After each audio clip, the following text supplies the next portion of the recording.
안녕하세요. 비폭력 대화 시리즈 5회차에 오신 것을 환영합니다. 저는 비폭력 실천가이자 심리 상담사인 김현희입니다.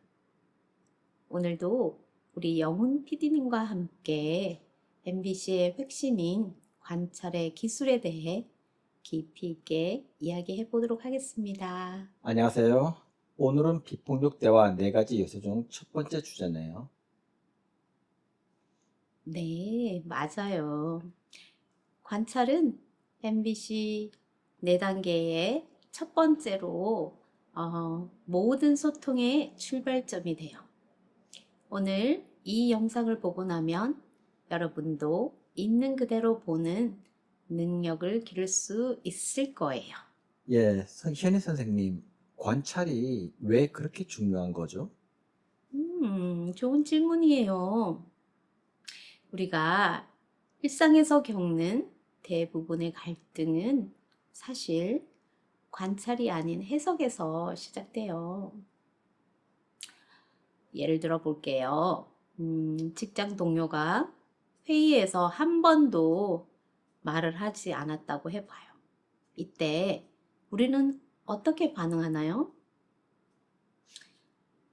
저 사람은 무관심해. 협조적이지 않아. 반대하는 것 같아. 이런 식으로 생각하죠? 하지만 이것들은 모두 해석이에요.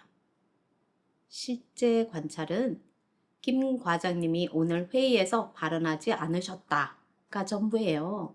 이 차이를 이해하는 것이 비폭력 대화의 시작점이에요. 그러면은 그 해석과 관찰을 구분하는 방법이 있나요? 네, 몇 가지 명확한 기준이 있어요. 첫째로, 관찰은 비디오 카메라가 찍을 수 있는 것들이에요. 행동, 말, 표정, 몸짓, 그리고 구체적이고 객관적인 것들이죠. 둘째로 관찰에는 평가 언어가 들어가지 않아요. 자주, 항상, 너무, 충분히 와 같은 단어들은 주관적 판단이 섞여 있는 표현들이에요. 그리고 셋째로 관찰은 특정 시간과 상황을 명시해요. 예를 들어 어제 오후 3시 회의에서 그때처럼 구체적인 맥락이 들어가 있어야 해요.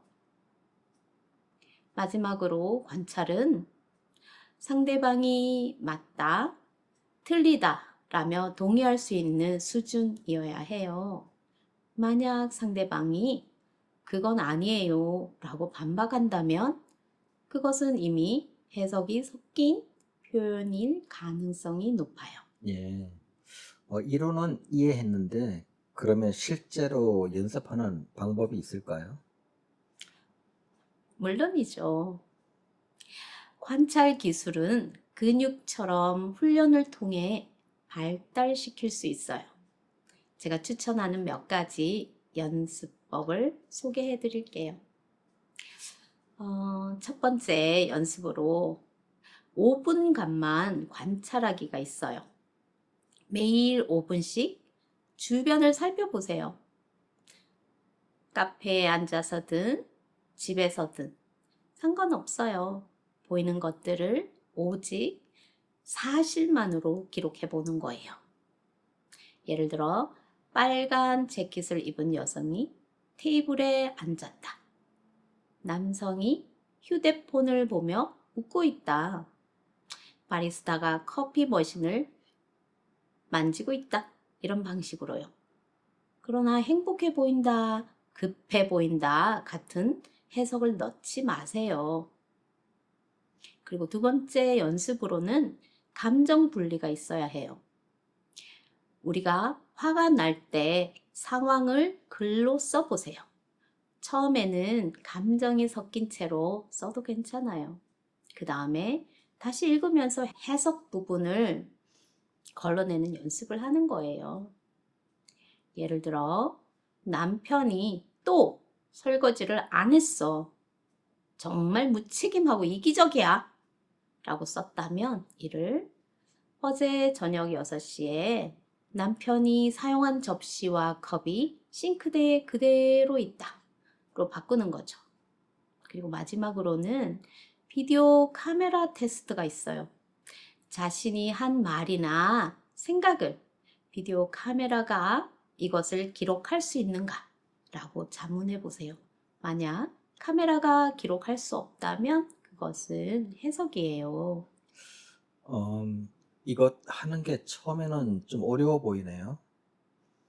그렇죠. 쉽지 않아요. 처음에는 정말 어렵죠. 우리 뇌는 자동으로 의미를 만들어내도록 훈련되어 있거든요. 하지만 2주나 3주 꾸준히 연습해보면 분명히 달라질 거예요. 특히 갈등 상황에서 이 기술은 빛을 발휘해요. 상대방을 비난하고 싶은 마음이 들 때 한 번 멈추고 지금 내가 관찰한 사실은 정확히 무엇인가 라고 물어보는 거죠. 이것만으로도 상황이 완전히 달라져요. 예, 선생님. 그렇다면은 실제 대화에서는 이걸 어떻게 적용하면 될까요? 일상 대화에서 관찰 언어를 사용하는 것은 정말 강력한 소통 도구인데요. 몇 가지 실용적인 방법을 알려드릴게요.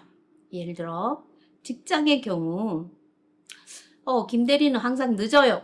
보다는 이번 주 월요일과 화요일, 그리고 수요일 회의에 10분씩 늦게 오셨네요. 이렇게 말하는 거죠. 또 다른 예로는 우리는 팀워크가 안 돼요. 아니면 지난 프로젝트에서 정해진 마감일을 3번 어겼고 중간 보고서가 2번 누락됐어요. 라고 말할 수 있어요. 그리고 가정에서는 너는 정말 게을러 라고 말하는 대신에 오늘 숙제를 하기로 한 오후 7시가 지났어. 아직 시작하지 않았구나 라고 말하는 거죠. 또 다른 예는 당신은 나한테 관심이 없어 라고 말하는 대신에 이번 주 우리가 함께 보낸 시간이 저녁 시간대밖에 없어요. 겨우 30분이라고요. 또 만약에 친구에게서 말을 예를 든다면 너는 너무 이기적이야 라고 말했다면 친구가 약속 시간에 30분 늦었어 라고 말하는 거죠. 이렇게 구체적인 관찰로 이야기하면 상대방에게도 방어적이 되지 않고 실제 상황에서 집중할 수 있어요. 어, 그렇게 하면은 상대방 반응도 많이 달라질 것 같네요. 네, 시작은 쉽지 않지만, 상대를 관찰하면서 관찰 언어로 사용하면 몇 가지 놀라운 변화가 일어날 거예요. 첫 번째로, 상대방이 방어적으로 반응하지 않아요. 판단이나 비난이 아닌 사실을 이야기하니까요. 둘째로는 문제의 본질에 집중할 수 있어요. 감정적 언쟁 대신 실제 해결책을 찾는 대화가 가능해져요. 믿기지 않죠? 하지만 그런 방법이 있답니다. 마지막으로 상호 이해가 깊어져요. 서로의 관점 차이를 인정하면서도 공통된 사실 기반으로 소통할 수 있거든요. 잠깐 실제 적용의 예를 들면 다음과 같은 것이 있어요. 대화 전에 잠깐 멈추고 내가 지금 사실을 말하고 있나, 해석을 말하고 있나 체크해 보세요. 강한 감정이 올라올 때일수록 더 구체적으로 객관적인 관찰에 집중해 보세요. 그리고 뭐뭐인 것 같다라고 생각해 보는 표현보다 뭐뭐 했어, 뭐뭐라고 말했잖아 처럼 확실한지를 말해 보세요. 예, 오늘 정말 내용이 유익하고 좋았던 것 같아요. 마지막으로 핵심을 좀 정리해 주실 수 있을까요?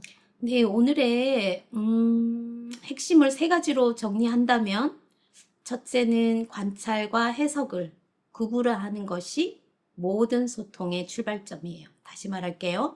관찰과 해석을 구분하는 것이 모든 소통의 출발점이에요. 우리가 사실이라고 생각하는 많은 것들이 실제로는 해석이에요. 둘째, 관찰 기술은 연습을 통해 향상시킬 수 있어요. 매일 5분씩이라도 의식적으로 연습하면 분명히 우리 뇌는 달라져요. 그리고 마지막으로 관찰 언어 사용은 관계를 변화시키는 강력한 도구예요. 갈등을 줄이고 이해를 높여요. 그리고 협력을 이끌어내는 효과가 있답니다. 다음 주에는 비폭력 대화 두 번째 단계인 느낌과 표현에 대해 다뤄볼게요. 오늘 배운 관찰 기술 바탕으로 자신의 감정을 정확히 파악하고 표현하는 방법을 알아볼 예정이에요. 예, 시청자분들께서도 이번 주 관찰 연습 많이 해보시길 바랍니다. 네, 좋아요. 그리고 함께 연습 모임을 가지고자 하시는 분이 계신다면 댓글이나 아래 이메일로 연락 주세요. 여러분의 삶을 함께 응원합니다. 감사합니다. 감사합니다.